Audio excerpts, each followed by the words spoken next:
1935, the Lions win the NFL championship. The Detroit Tigers take the World Series. The Red Wings bring home Lord Stanley's Cup.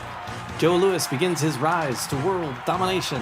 This transforms the Motor City into Detroit, City of Champions. There it is. Stick it in the ground. We're playing a little golf.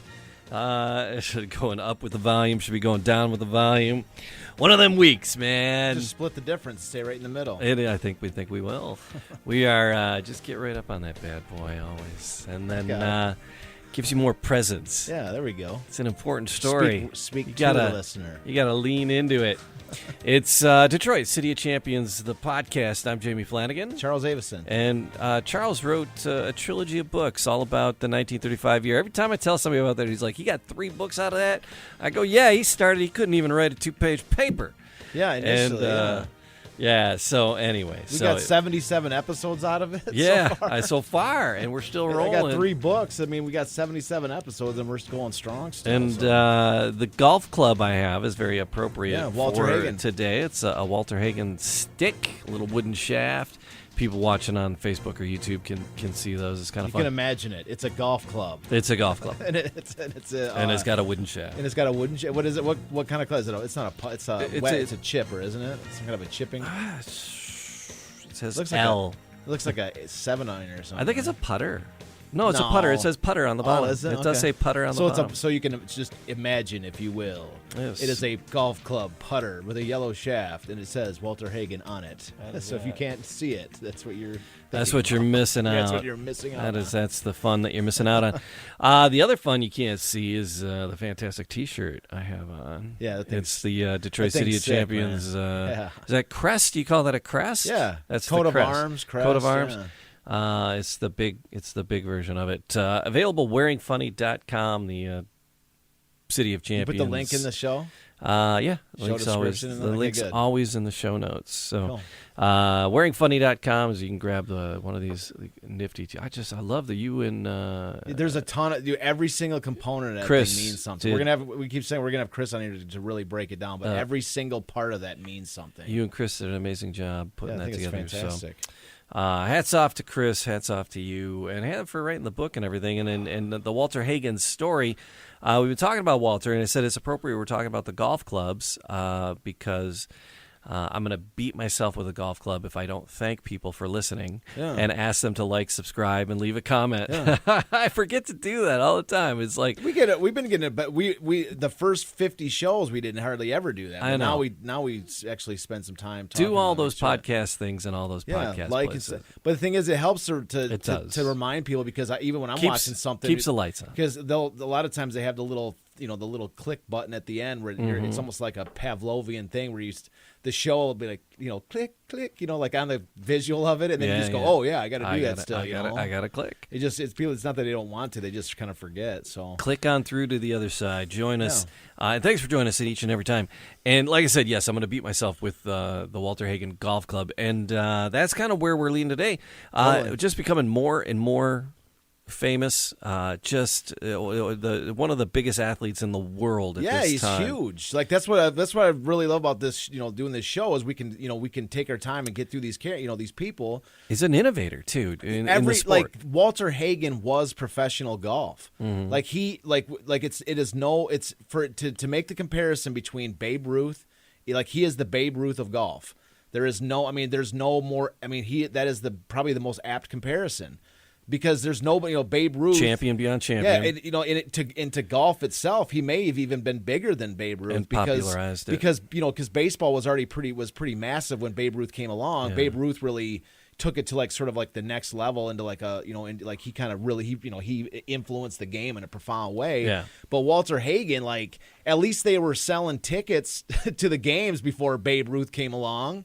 Before Walter Hagen got there, they weren't even selling gallery tickets for people to watch the game. It wasn't an option. It wasn't like they had low attendance. It's the people that came got to go for free. Yeah, that's it was they just were sort of allowed, private. Yeah, it was like it was just private country club, things. They would pass the hat to whatever golfer came through. There was no money in golf, and so that's what I mean. Like he showed people how to make money. He showed these courses in them how to make money. He ushered in.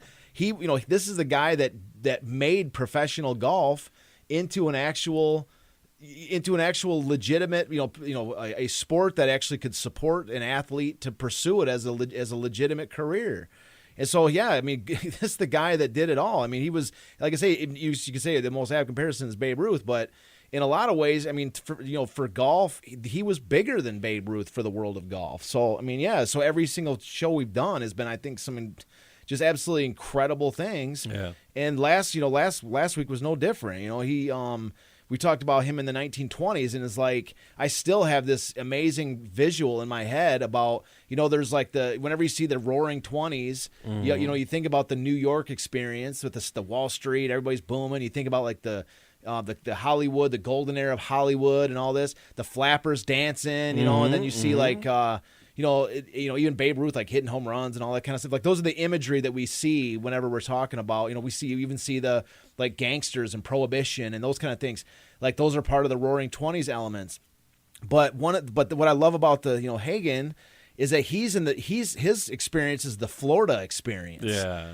He's living in this Spanish villa with his new wife down in the middle of the Florida land boom, and he's at the very center of it. He's telling them where to build a bridge, like they're like, you don't even know that the captain of the ship's like, oh, I would build it right over there. And Walter's like, yeah, you should build it there. And then the guy's like, let's build it there. And Walter's a genius. And Walter really knows his stuff. And so he's. But he, like this, that's why I just have this vision in my head, like that when they opened, like they brought him down there to be their, to like, as their superstar, to like, cause they're trying to sell, they're trying to sell this community to people. Yeah. And they're like, Hagen's our guy here at the golf course, and in the opening party, like there's all these super, celebrities there. The fountain has got, the fountain's pouring champagne. Like this is the Roaring 20s in Florida in the way the Hague saw it. And I just think like if you're gonna do like if there was ever like a movie, like if I ever wrote him into the screenplay for the miniseries or whatever, like this is such a major pivot or component of that story. I just think that it could really show. What it's just I think this if you're to dive into what the Hague was, it'd be like this little 3 to 5 year stretch of his life that took place in the sort of mid 20s. That's when he's 33 years old in 1926. So he's just right there at this. He's one of the most famous people in America. And he's just, he knows everybody. Every time he says anything in the book, he's like, oh yeah, I was golfing with I used to golf with Babe Ruth every day. And this was I knew the Babe's weakness was that if the game lasted longer than sort of a baseball game length, which is like an hour and a half, 2 hours, then he just like fell apart. Yeah. He's like, otherwise he was great. He's like, no, every single person. And we're going to be talking about today, when he starts this the golf equipment company, he's starting the company with two Major League players, John Gansel and Joe Tinker. Okay. And Joe Tinker is one of the most in the early 1900s, one of the most famous ball players in America, baseball players. There was a song made about the Tinker to Evers to Chance. They were 3 Chicago Cubs infielders. It was a very famous double play combination. Tinker was the shortstop. And so it was Tinker to Evers to Chance. That was the shortstop, this double play combination. And there was a song. That team with Joe Tinker beat the Tigers twice in the World Series. Oh, okay. When Ty Cobb was in the World Series. And so in 1907, 1908, the Cubs beat the Ty Cobb, and Joe Tinker was their shortstop. Like, he's a super famous guy. And they're...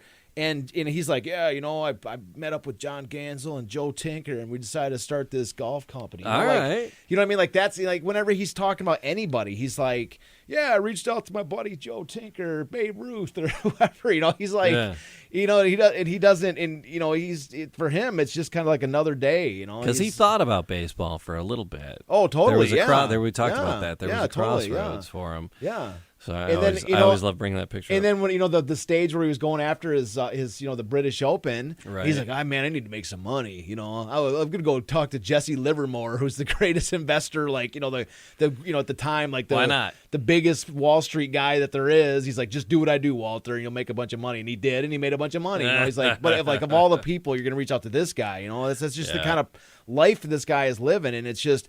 I mean, it's bigger than life. I mean, it's so he's just a massive character. So, Yeah, I mean that's where we just kind of lead into this this show. We're gonna go into 1925, and the Right. subject matter is him starting this golf club company. Okay. That's where we're gonna start, and so we've already talked about when he was a caddy, how he used to make clubs, used to make a little extra money, being a as a caddy or even as a club pro.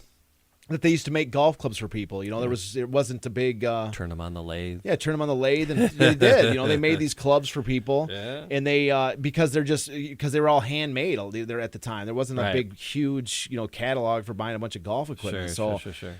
So anyways, but in 1915, beginning in 1915. He had been using and then also being sponsored by the A.G. Spalding Company. So Spalding. Okay.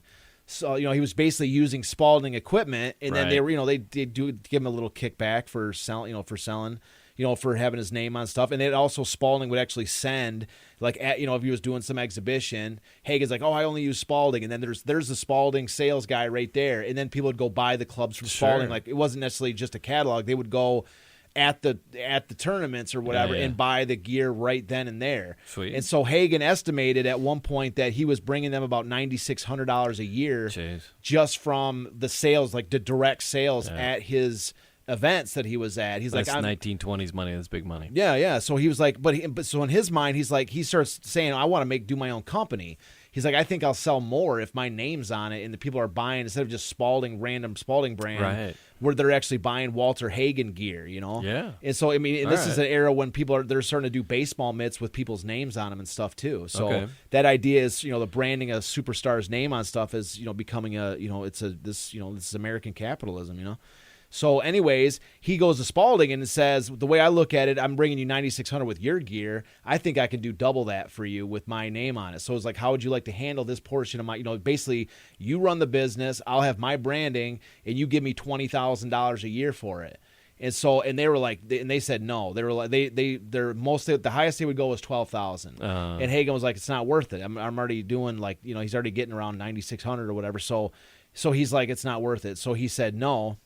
And then that's why it gives him cause to start his own company. Okay. And so he knows these two guys we mentioned. Somebody at Spalding just lost their job. Yeah. But they were so big. It's like they were looking at it going, we're doing 9,600 a year right now. We're going to pay him $20,000. We'd have to basically pay back $20,000 before we even begin to make a profit. So to them, it was just a risk reward thing, Right. So, anyways, I mean, they could go get like Gene Sarazen or something, and the next best guy do the same thing. So, anyways, so that's when Joe Gansel and Joe Tinker, these guys, they're living in Florida at this point.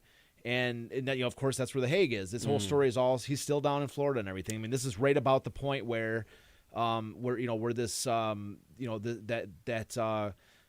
this castle is about to open up. This on the Pasadena on the Gulf is about to open up. Right. What do they call it? The Taylor spelled backwards. The Ray Rolliot. The Rolliot Hotel is just yeah. about to open up. So I mean, this is 1925. It's just about to open up. So anyways. So he starts this company. They come up with enough money to he's making pretty good money at this Rolliot doing what he's doing. So they put all this money into this. And what's kind of interesting is they build this. They get a Longwood, Florida. Actually, the city actually built him a building and also gave him the property for the building. Dang. Because they think that Walter Hagen's opening up a factory here. It's going to bring in all kinds of blue collar jobs. Sure. Because the Florida land boom, they're trying to draw people in and build up these communities. So it's like. Free land, free property, city's gonna build you a factory, So, Sweet. So he, so that's all that worked in his favor.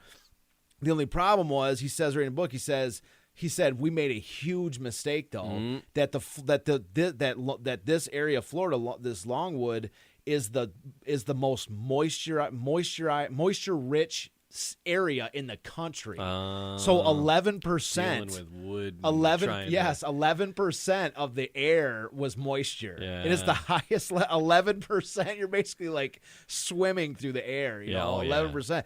So he said, it was back then they used hickory shafts. And he said what would happen is that everything would be fine they'd make it in Longwood, but the second they sent the clubs, they fixed the head on the shaft. and then they send them out. And then when they would get to any climate that was even remotely dry, especially like Arizona and all this, he said the heads would like rattle on the club because they weren't tight anymore because the wood would shrink. And then he said also the shafts would like get all splintered up like a porcupine, and the guys would get splinters in their hand. They're like, could you imagine getting one of these Walter Hagen clubs and the head sucks, the splinters in your hand, the head barely doesn't even attach. You're going, these things are junk. Dang it, Walter. Yeah. So the thing is, it took him time to realize that. They're printing, they're making hundreds and thousands of clubs, rolling them off the assembly line. And they're shipping them out, and by the time it takes for people to actually buy them, complain, and all this, by the time the feedback's coming back, he's got to make new clubs, figure out the resolution, all this different stuff. And by that point, the company's now like, I mean, how do you overcome that? There is no overcoming it. There is no overcoming it, not from making it along with it. It's just that's the way that it is. And so as a result, this company just starts to hemorrhage cash. Hemorrhage it. So basically all the money he's making as, having this really great job in Florida, he says like clockwork every single Friday. He goes, my bills every Friday were about $5,000. He said all I was doing was just writing $5,000 checks every week. Dang. Coming right out of his money he was making from the roll yacht. And then he's just, here you go. Every week he said there was another $5,000. He said, it got to the point where he was in $200,000 of debt by 1925. Dang. So you can think of right around 1922, 23 is when he starts the company up. So a little bit, about 2 years, he's $200,000 in debt from this company. So he's like, I'm basically gonna have to play golf for the rest of my life to pay this bill. Yeah. Right? And so, anyways, he reaches out to his friend Al Wallace, and so. This guy Al Wallace, I don't know if we've noticed here, but this guy Al Wallace, Al Wallace is the guy who got him into Oakland Hills Country Club originally. Yeah. This is the guy that he was playing, like he bet on Walter Hagen, and Hagen was like making him sweat a little bit because he knew he was going to win the money for him. But anyways, Al Wallace is the guy that basically recruited Hagen to be Oakland Hills' first club professional. Oh, okay. And so since that day, Al Wallace throughout this entire book has popped up probably 10 different times. So whenever he gets in trouble, he's like, hey, Al, I need some help. Well, that's like $3.4 million. Yeah. It was about $3.4 million in debt. Mm-hmm. Okay. In today's money. But what's funny is every time he gets in trouble, he reaches out to Al Wallace because he knows. Al. Hey Al, man, I'm in trouble. It's always a different because I think it was Al Wallace that directed him to the guy Wall Street guys with the it's so like, hey, got any more of them Wall Street fellas kicking around? Exactly. So it's like, but the problems are always different. They always seem to be different. Yeah. And maybe I'll go through and put together a collection of all the different things that Al Wallace helped him out of because there's all these different. He's like, Al, I need some help.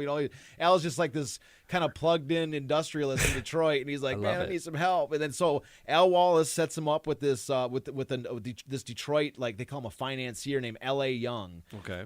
And so L.A. Young L.A. Young, he's not really interested in the business. He's just interested in Walter Hagen. He likes this guy's trying to like get to know people. He knows that Hagen is massively plugged in, and if he's plugged in with Hagen, then he's going to be plugged in with a bunch of other people too. So that's kind of his motive. And Hagen even admits that he's like, he knows that I knew everybody, and then he was going to be the guy that helps get that he's going to plug in with me. So he's like, he goes, I was fine with that because I was in so much trouble. I needed somebody to help me bail out. So he did. And so L.A. Young buys this company. He gives Hagen $75,000 and then takes over all the debt and owns the company now. And so Hagen becomes the director of engineering for the company. So which is a perfect thing because now Hagen just gets to help design the clubs and tinker around with get the best shaft. So L.A. Young moves the company to Detroit first, and then they move it to Grand Rapids second, and that's where it stays in Grand Rapids for some time. And we have a little graphic that shows the little advertisement. Yeah, I have the club stuff up there. Yeah. So this is a little advertisement, and what's funny is at the bottom of the graphic it says, it's kind of small, but I'll read it off. I have it on my phone. I'm going to read it off. And the bottom of the phone of the graphic it says, "Don't think just because you own a set of Haig Ultra clubs, you're going to play as good a game as the great Walter Hagen." That's their ad. don't think just because you own a set of Ultra clubs you're going to play as good as a great Hagen. Like that's like usually that's actually the reverse of the pitch. Usually the pitch is get a set of these clubs, you'll be just like the Hague. It's like reverse psychology. You're like I don't can't think you're going to. It's golf. They're realists, man. They're like I can't tell you how many times my dad bought a club. He's like, this damn thing doesn't work. Yeah, that's I'm taking it back. I'm taking it back. Hey, this thing never. Work. You said I was going to play like Hagen. Like, no, we didn't. It says the opposite on the ad. We're not. That's we said right there very clearly. You're not going to be able to play as good as Hagen. I love it. So, anyways, yeah. So there's that's the this is a great little ad. It's got a rotogravure of Walter Hagen in the background too, which is really cool.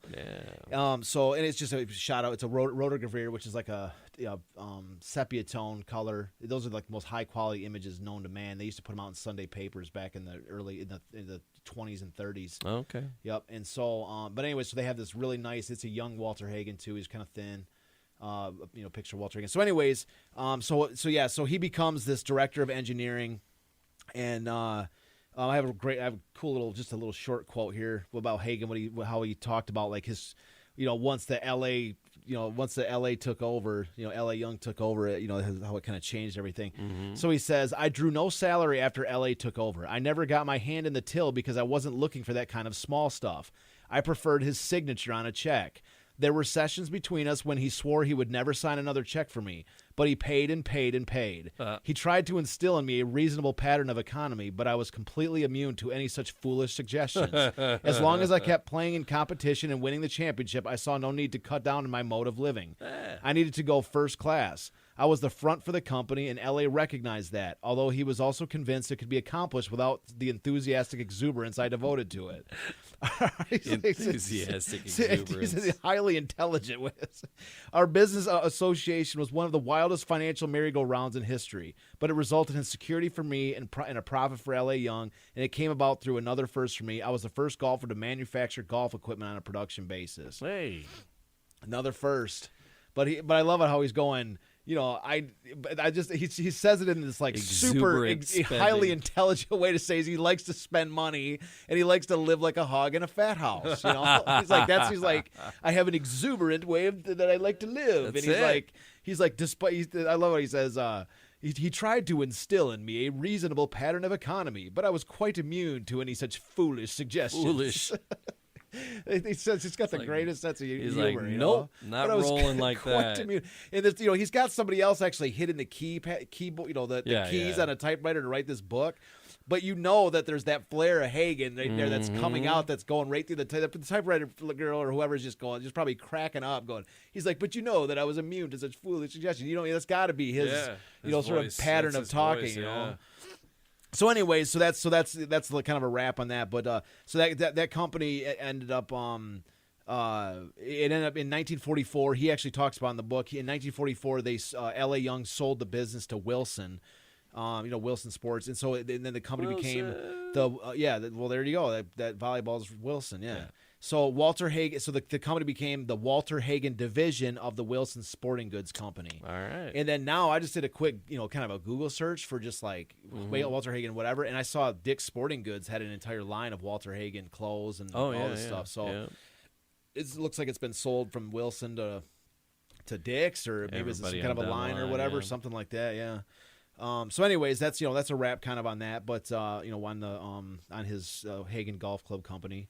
And so anyways, so now we're moving. So that was 1925, right? And now we're getting into sort of the main subject of this episode, which the title the title kind of conveys: the match of the century. The match. You don't have the echo. You don't have the echo. You can't hear me with the echo, can you? Oh, you're just for that one second, Jenny. Hit me with the echo. Give me 2 seconds here. I gotta. We'll switch right back.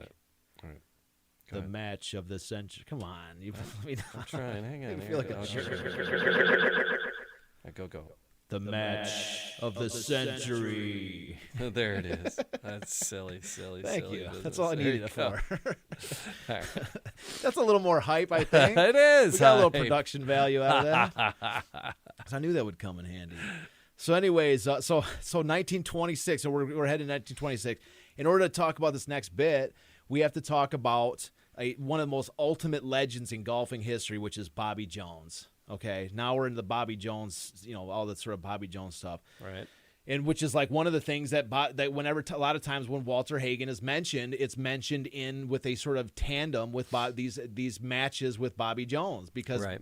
And so especially if we're talking like the Legend of Bagger Vance, he's got this. We've seen that. In fact, I watched a clip today with it. And the characters that play Bobby Jones and Walter Hagen are just unbelievable. Yeah. They're just totally. They're so phenomenal. Yeah. And so, anyways, so if you haven't seen Legend of Bagger Vance, or even if you have, it's worth revisiting because I think those guys nail it. And in the way they talk, they show Hagen like sitting in a bar drinking. He's like, kind of, casual and laughing, and it's got all these stories and stuff. I think they do a really good job capturing those two characters. But again, whenever whenever the name Hagen in a lot of ways has come down in its attachment to Bobby Jones. And so that's, and this right now was when this, this attachment begins because of this match of the century, which is and so the sort of background of this 1926 event was just the dominance of these two players. Okay. And so Walter Hagen, so especially we already know about the stuff Walter Hagen's been doing all the way up to this point. But Bobby Jones is an amateur. He's only 23 years old. Hagen's 33 years old. But Bobby Jones is coming out just winning everything in his path.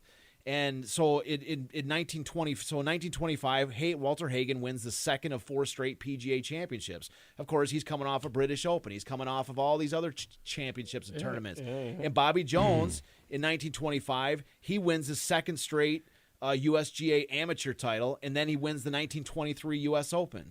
So he had won the 1923 U.S. Open, and then. In 1920, and then he would go on in 1926 to win the U.S. Open, and then the British Open, and then he winds up winning 4 U.S. Opens, 3 British Opens. This guy, Bobby Jones is a legend. He's got, they're one of the great debates is who is the better golfer, between Hagen and Bobby Jones. And even Hagen addresses that. He talks about it. He's like, it's enough that we're both phenomenal. Like, I don't want to say who's better. And so, but what they really in 1925, which again, this is the year we're talking about, 25 going into 1926, Bobby Jones is so phenomenal that he's on the cover of Time magazine in August, which is we have a graphic for right here. Yeah. So that's the cover that he's on for Time magazine. He's he's this 23 years old. He is the face. As much as Walter Hagen is dominant, there's this. It's strange because Bobby Jones actually becomes like the face of golfing. Mm-hmm. Where Babe Ruth is, they call him the 5 giants of the 1920s sports scene, which is Babe Ruth, Jack Dempsey, Red Grange, Bill Tilden, and then Bobby Jones. But Walter Hagen is not sort of on that list of these 5 greats. Because Bobby's this young, good-looking, just total young superstar coming out of nowhere. And so anyways, so they're all sitting now. They're like, here's this up and coming superstar, this prodigy of golf.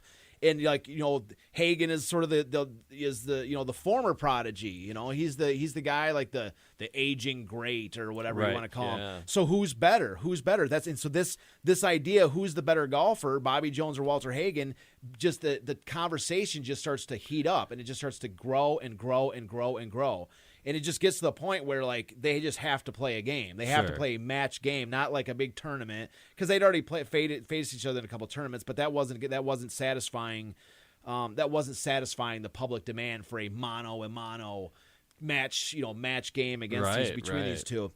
And so they decide. But Hagen talks about it in the book, and he said, I have nothing to gain from this. Yeah. What do I have to gain? I'm the peak of my profession.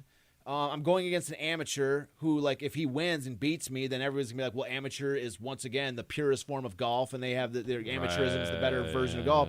And he's saying, he's like, I have nothing. I have everything to lose and nothing to gain, because if I beat him, I'm just going to reinforce the idea that I'm like the best one out there. Right. He's like, if Bobby Jones wins, he has everything to gain and nothing to lose, because he's going to be like, he just dethroned the great Walter Hagen, and he's the biggest rising up and comer, and I'm going to be kicked into the dirt and be just like some other guy that's trying to chase after Bobby Jones. So he's like, I have nothing to gain. So he had no interest whatsoever in this tournament, in doing a match tournament. But the public demand is growing so loud, he just can't ignore it anymore. And so that's like, that debate. It's not like it just like out of nowhere in 1925 happened. It had been growing for some time, but in 1925, it ratcheted up to such a fever pitch that he just has to can't say no. He can't say no.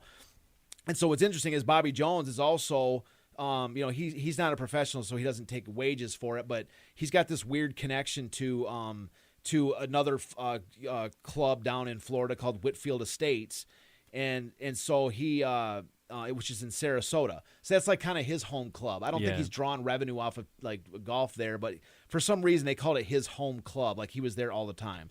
So anyways, they agreed to a home-and-home tournament. A home and home match tournament, so it would be 36 holes at one guy's course, one on a Sunday, and then 36 holes at the other guy's, which meaning they're going over to the Pasadena or the Rolliat courses. All right. And for the following Sunday for the last 36 holes, Okay. they're going to play either side. And so the match tournament's a little bit different than That's just fair. a regular thing because it's all about who wins each hole. Okay. It's not about like what your score is. It's about who win. If whoever has a lower score on that hole, you get 1 point. Whoever has a lower score on the next hole, that person gets the point, and so on and so forth until whoever has. Because the you most could blow points. a hole. Yeah, but if you're better than the other guy, still you win. And yeah. It doesn't carry So, over. to but the if you next. blow a hole, you like 7-stroke a hole, and the other guy, at threes, you only lose 1 point. 1 point, yeah, because you just lost the hole. Then you start from scratch in the next hole. Yeah. And it took me a second to figure that out because we'll see in a second. It was just kind of a weird score, and so I'm like, what is? It didn't make sense to me. I thought they got mercied or something because I'm like, why did they finish? Like they didn't finish all the holes or whatever. But anyways, so that's what. So they agree to this situation, right? They agree to this thing, and so Hagen knew that Bobby Jones had never played on his course on the Rolliat. So he wanted to let Bobby play. So they agreed to have this like sort of foursome exhibition, like an exhibition before this match of the century. And so it leads to this strange story, which is I think really it's central to the story. And what it is that so we'll get so anyways Hagen's sick. Hagen is sick leading up to this exhibition, and he in his words is far better than I can do justice to it. Sure. And I think it's as usual, the Hague has got some interesting. And so much of this information, all this information is right out of his book, The Walter Hagen Story. Yeah. So by the Hague himself. Yeah. So all right. So however, he says. So this is Hagen, and again, this isn't the game of the century like we're talking about. This is the prior to it as they're right. He's just going to go out and practice with Bobby Jones and these other two guys. Sure. So he says, however, for all of our plans, the match almost didn't come off. 2 weeks before the date of the 4-ball match, I came down with the flu. The epidemic was quite widespread, and I spent the time in bed with a physician in attendance. In fact, on the morning of the match, I had a temperature of 102 degrees. My doctor flatly refused to approve my playing 36 holes of golf. Doc telephoned Bobby's hotel and asked that he or one of his party come over to my house to verify my condition. Perhaps Bobby suspected this bit of business was some additional skullduggery on my part, some smart trickery designed to upset him. I'd never been ill since that lobster and oyster tow mine upset in Chicago in 1914. Writers dubbed me Iron Man Hagen and other such colorful tabs to indicate my ability to resist the common ills of humanity. How could Hagen be sick? I imagine some of those things were in Bobby's mind, for he informed my doctor, if Hagen isn't on the first tee in an hour, there'll be no match between us. We'll go back home. I insisted on getting out of the bed and playing in the foursome, and Doc finally agreed I could start, providing I got no worse as the match progressed. Doc, I said, you go around the course with me and take my temperature. He got me a pith helmet and lined it with huge leaves from a plant in Taylor's nursery. He must have used leaves from a rubber plant, for my ball acquired some much-needed elasticity and liveliness, a requisite made necessary by the physical weakness with which the flu had left me. My temperature was still 102 when I stepped up to the first tee. Bobby was openly skeptical, but by the time we reached the 8th hole, he realized I was a truly sick man. And then, gentleman that he has always been, he came over and apologized for his earlier attitude. He and Tommy Armour beat Gil Nichols and me 4-3, and I shook hands with no one. Simply turned my back on them all, jumped into my car, and headed for home in bed. The Jones-Hagen match took place 2 weeks later. By then, I was fully recovered from my illness, and I was determined to give him the beating of his life. His skepticism had spurred me into a will to win, which otherwise might have been much less keen. So he was pissed. Well, yeah, I mean, you didn't have to let him practice at his club. Yeah. You know? Yeah, he's trying to be nice, and he's going to say, oh, I'm not going to even I can't make show it. You guys go do a round, but I won't make it. Yeah, he's like, I'm not even going to but he's even saying, you're not even going to show up to the main match of the century because I'm sick right now. Yeah. What kind of trick could I be playing? That's why Hagen's like, what are you talking about? You know, Hagen was legendary for his tricks and all this kind of stuff. You know, so that's fair play. But at the same time, like, what would be his motivation for not showing up to the game? You know, for the match. And that's what he's saying. He's like, what are you talking about, dude? I'm sick as a dog. And he's like, well, I'm just going to go home and I'll take my clubs with me. You know, and he goes, well, then screw you. I'm going to beat the crap out of you. He even says it. He's like, I'm going to give him the beating of his life. So anyways, do you want to guess what happens next? Oh. Hagen falls apart and has some wicked, awful shots. Wrong. Wrong. So anyways, It could have gone either way. No, wrong. Okay. So anyways, this is I was doing a little bit of a Google search because Hagen spends the next like 8 pages talking about this. And I was just doing a little bit of side reading today, and I found this really great. This is like one of the first sources we're using outside of the Hagen, but I read it and after reading the book, this is a fantastic little quick summary, and the guy does a really good job. All right, this match. Yeah, and what it is, it's a paper from the year 2000. It is by a gentleman. He sat on that story for a while. What's that? Oh this guy's writing a paper for Olivet Nazarene University. Yeah, so you got it. You hit it. Right. You did great. Keep going. Just pay no mind to me. Just keep going. So the gentleman who wrote this paper, his name is Stephen Lowe, and so it was published in 2000 on Olivet Nazarene University. It was again the year 2000, and the title of the article is Sir Walter and Mr. Jones, Walter Hagen, Bobby Jones, and the Rise of American Golf Prologue. So I think he did a fantastic job, like sort of summarizing, like, you know, because it, like, again, Hagen's thing is very long, and this is a very good quick summary. Yeah, it's a quick summary about how the tournament played out, how this 2-game tournament played out. And so he begins saying, they seemed nervous in the early holes, but Hagen settled himself more quickly than Jones, particularly on the green. We're talking about the first 36 holes now at Whitfield Estates on February 28th, 1926. They seemed nervous in the early holes, but Hagen settled himself more quickly than Jones, particularly on the greens, and grabbed a three up lead by lunch break. Nothing changed through the first 5 holes of the afternoon. As the pair teed off on the par 4 6th, Jones planned to build some momentum going into the last 9 of the day. Both men hit solid drives, but while Jones was down the middle, Hagen bounded toward the rough. Jones hit his approach to within 12 feet of the flag. At that point, with Hagen's ball in a tricky lie behind a pine tree, it looked like a win for the amateur. Then came the turning point. Jones had watched Hagen crouch low over his ball, examine his lie, the pine tree, and his difficult path to the green. He saw Hagen smile when he went to his bag and talked to his caddy. And, like everyone else, in the silence, he fixed his gaze on Hagen as he began his backswing. Sir Walter had decided to reach the green by slicing a mid-iron shot around the tree. But the stroke did not come off as planned. Instead, he completely mishit the ball, topping it so that it took off under the tree branches. To everyone's amazement, the ball carried down the fairway, through a bunker, up a bank that guarded the front of the green, and finally rested about 10 feet from the flag. Now Jones was under pressure to make his 12-footer. His putt rimmed the cup but stayed out. Hagen then delicately rolled his ball into the hole for a birdie 3. And rather than trailing by only 2, Jones was again 4 down. Jones later told his biographer, O.B. Keeler, I watched that shot from the rough, and I said to myself, I'm 4 down to a man who can miss one like that. When a man misses his drive and then misses his second shot and then wins the hole with a birdie, it gets my goat. It was the kind of performance which had caused Lou Daigle to remark after losing to Hagen in a 1925 PGA match, I never want to play him again. He's killing me. As they made the final turn, Hagen went on the offensive, shooting for birdies. The strategy paid off, and he started a run that all but finished Jones. The Atlantan played the last 9 in a solid 36, but Hagen scorched it in 32, -4. After the first day, Hagen was 8 up. Hagen was 8 holes up after the first day. That's Walter Golf right But there. that's what he man. said. They're like, what the hell? That's He goes, Walter Golf. He missed his first 2 shots. And That's still got a birdie. Yeah, so I was expecting the bad shots and not recovering. He did the he's the recovering. classic Hell yeah, he Hagen is. and the horrible shots. And Yeah. So anyways, Hagen's got another section that kind of talks about again like how he viewed But Bobby it took Jones. him 8 pages to do that. Yeah.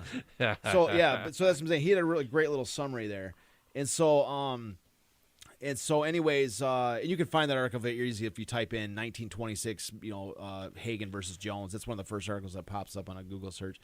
So anyways, this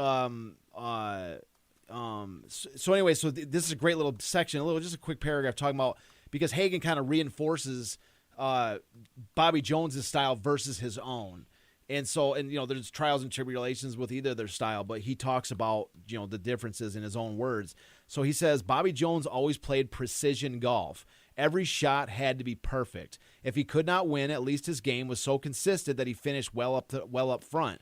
To me, finishing well up meant nothing. I played to win. I've always been willing to gamble away a second or third place to try a seemingly impossible shot that would bring me in first. Bobby Jones winning that challenge match was equally important to both Bobby Jones and to me, and certainly we each went into it determined to give it all we had in skill and experience. Okay, that was a little verbal, but anyways, yeah. As you can see, he's like Bobby Jones, and they kind of show that in that same concept in Bagger Vance.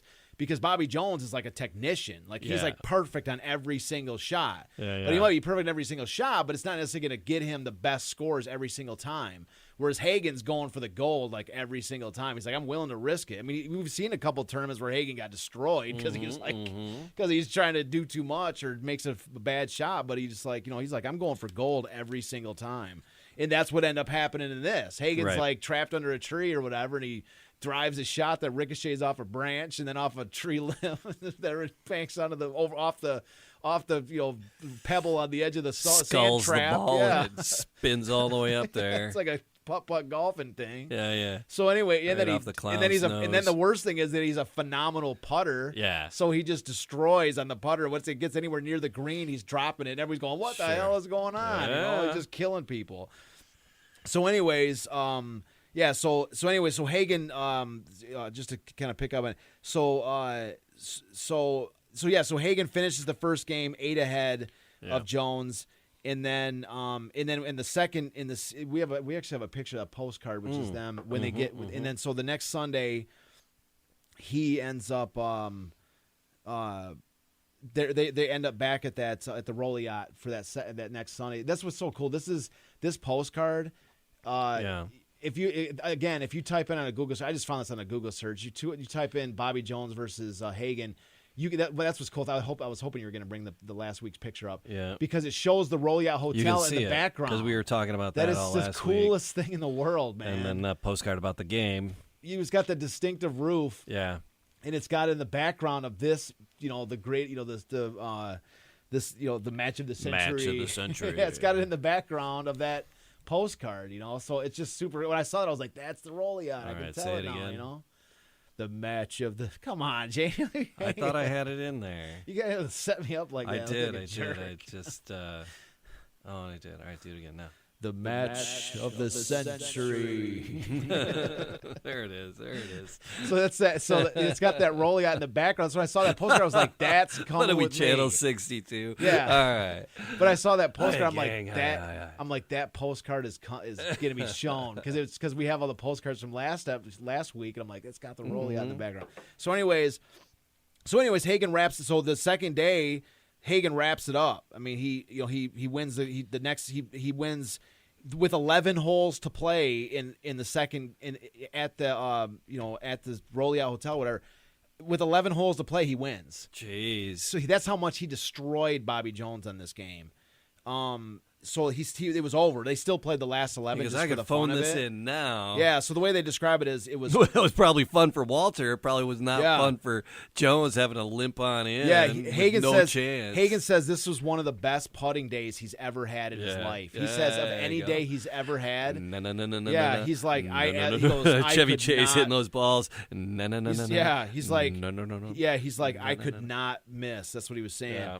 And so he's like, I destroyed Bobby Jones in this tournament. And so that's the thing is like going in, everybody's like, who's the best golfer that there is? And this didn't necessarily solve that issue because Bobby Jones is going to go on to keep on there was many other tournaments that they face each other. Yeah. Bobby Jones would win some, Hagen would win some. But from here on out, they were going to be. It was a constant discussion, especially when they were at the tournaments. It was a storyline for golf to follow with the rest as long as Hagen would continue to play.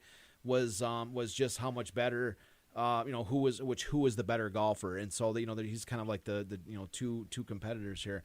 So he beats Bobby Jones, and then what's kind of interesting is Hagen wins $7,600, which is the largest purse ever won in an exhibition tournament. Oh, okay. Yeah, $7,600. But here's the thing: Bobby Jones didn't get anything because he was an amateur. He can't get paid, right? And so what Hagen does Hagen's caddy probably made more. Probably, but actually what ended up happening was Hagen bought a platinum and diamond set of platinum and diamond cufflinks and gave them to Bobby Jones as a gift. It cost him $800. Yeah, all right. So that's how he kicked a little to Bobby Jones. Sure. He's like, here, Bobby, take I got these. some cufflinks. Yeah, here. platinum and diamond. Like that's They got class. my initials in number 1 on it. Yeah, that'd be so awesome. WH number 1. Hey, how about these cufflinks? Yeah, he's like, check this out, WH number 1. Hey, you got those cufflinks on, Bobby? Those look really good on you. That would be classic Walter. That would be. Oh, totally. And so there's sort of a postscript by Walter where he says, where he talks about after the postscript for this tournament. He said, what did that one man-to-man match between Bobby and 1926 prove? Well, the closest I can come to an answer is that any champion golfer with his nerve steady, his game at its peak, the weather and course conditions equalized by his skill and luck, can beat any other champion golfer on any given day. I happened to play Bobby on my particular days, and I'm certainly convinced that my putting gave me the big break in that match. As for putting, as far as I know, I'm the only golfer to have had the rather incredible achievement of using only 7 putts for 9 consecutive holes. Wow. I hold long putts on 7 holes and chipped in from the green on the other 2. With that record to ponder, I believe a break for the 19th hole is in order. I think it's time for cocktails. Yes. That's classic Walter. That's So, but he had More 9 classic Walter. 9 putts. 9 putts. What do you say? Seven putts on 9 holes. 7 putts. Because 2 of them he chipped in from the fringe. Yeah, 7 putts on 9 holes, dude. What are you talking about? Yeah, 7 putts. That's monstrous. That's insane. That's how good of a putter he was. That is the dude. best. That is the best putting day ever. So that's what I'm saying. Yes. So he's saying that's why when you have that kind of skill in your putting. Yeah. That's when you know that all you got to do is get to the green, and you are knocking it down. And that's probably what was just killing people. Is they're like, he just gets on the green and knocks it in, and they're like, might be ugly on the way there. Yeah, but once he gets on the green, but that's pretty for the close up. But that's what also make a phenomenal movie, miniseries component with Walter Hagen. Imagine showing this kind of golfer. Where he's just money once he gets on the green. Like money, dude. Yeah. One shot, just an assassin and from he's anywhere. shankopotamus off the tee. Terrible off the tee. Driving it into the sand, kicking it off. Got to hit it off of somebody's shoe or something. All right, shankopotamus. Yeah, and then he just bangs it onto the green somehow, and then he's just dropping it for a birdie. They're like, what the hell just happened? I'm just about to win the tournament. You just killed me.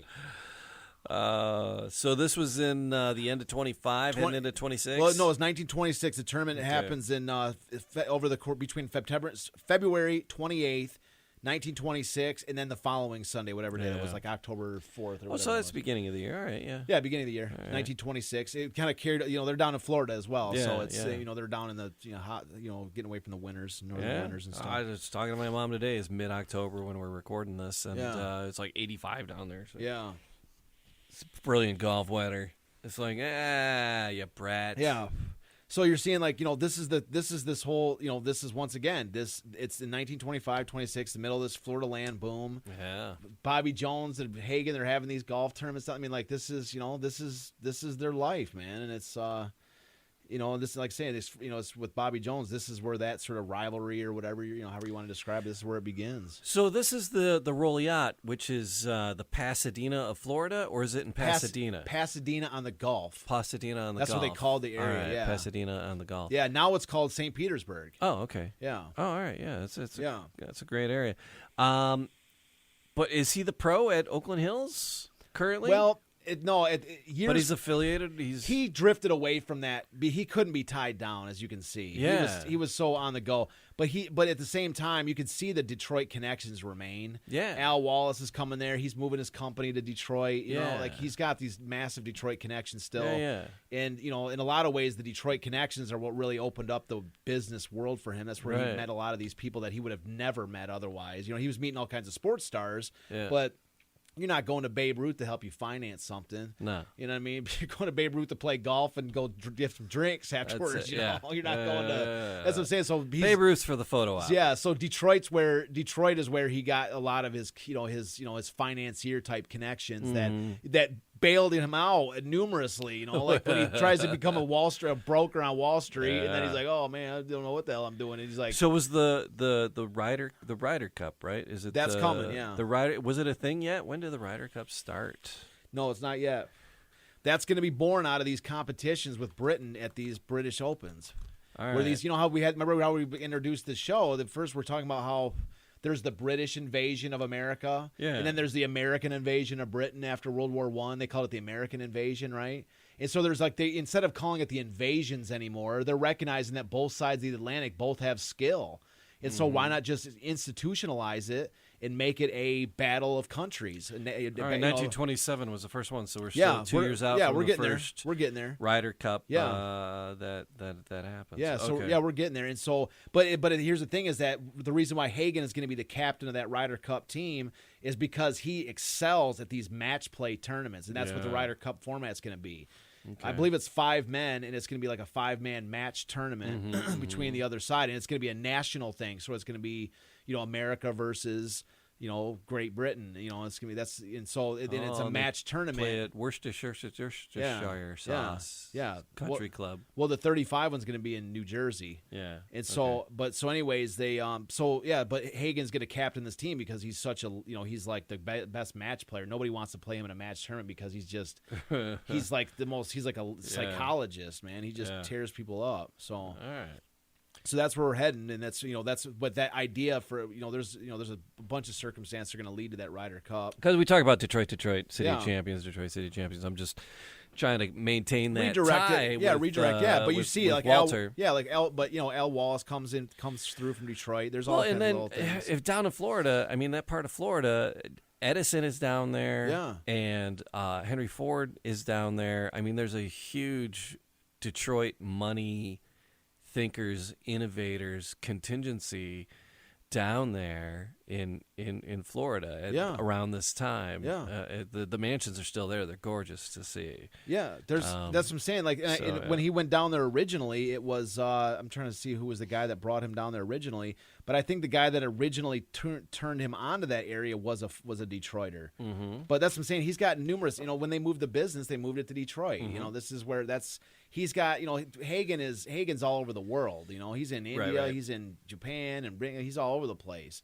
But Detroit is that's like his sort of like financier connection zone, and of course he's even said, we even talked about it, like the Detroit Athletic Club was the building he was more familiar with than any other building in the world. Yeah, he said. Yeah. I got a wedding coming up there in a couple of weeks. Well, so for him to say that's if he has anywhere to call home, as much of an itinerant, like sort of traveler as he is, the fact that he would single out Detroit is that if there was a home, then this is going to be it. That's one of my laments is I never got to play at DJ or work a gig as an entertainer at Oakland Hills. Oh yeah. I got a chance. I did art shows there. I did like 3 years.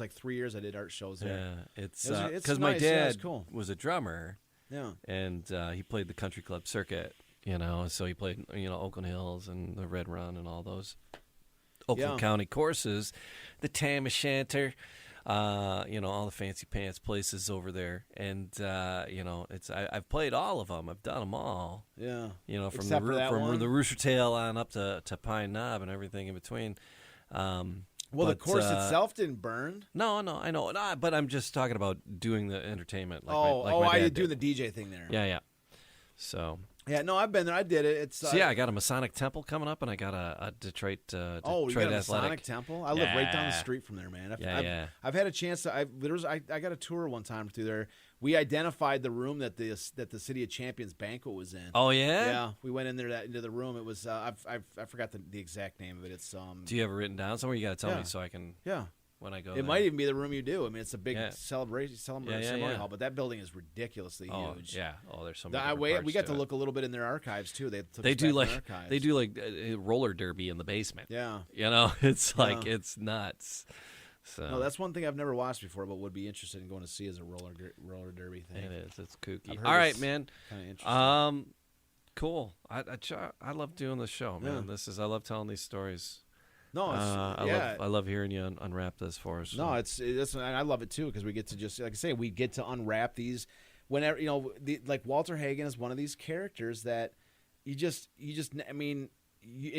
never unwrapped. Where do you ever see him? There's no movie on Walter. I mean, he pops up in the Bagger Vance or whatever. But again, like a lot of times when you see Walter Hagen, it's in conjunction with Bobby Jones. Yeah. Again, in Bagger Vance, that was the case. Whenever you hear his name, it's usually in referral to like this 1926 match of the century or something. I just giggle every time anybody ever says Bagger Vance, just because all I hear is Shia LaBeouf saying, "We're not making effing Bagger Vance." Yeah, you told us that story. Yeah. I just that's all I hear. You asked if they golfed themselves or whatever. Because he did the greatest game ever played. Yeah. And we asked my students were interviewing him, and they asked him, so how much did you practice? How much golf? How much did you guys have to learn the game? He's like, we're not making fucking Bagger Vance here. Yeah, we actually did take our shots. Yeah, we did. We're like, all right, do it. It was way before do it. Yeah. So he's always tied to Jones. He's always tied. Exactly. It's always this Bobby Jones Hagen attachment.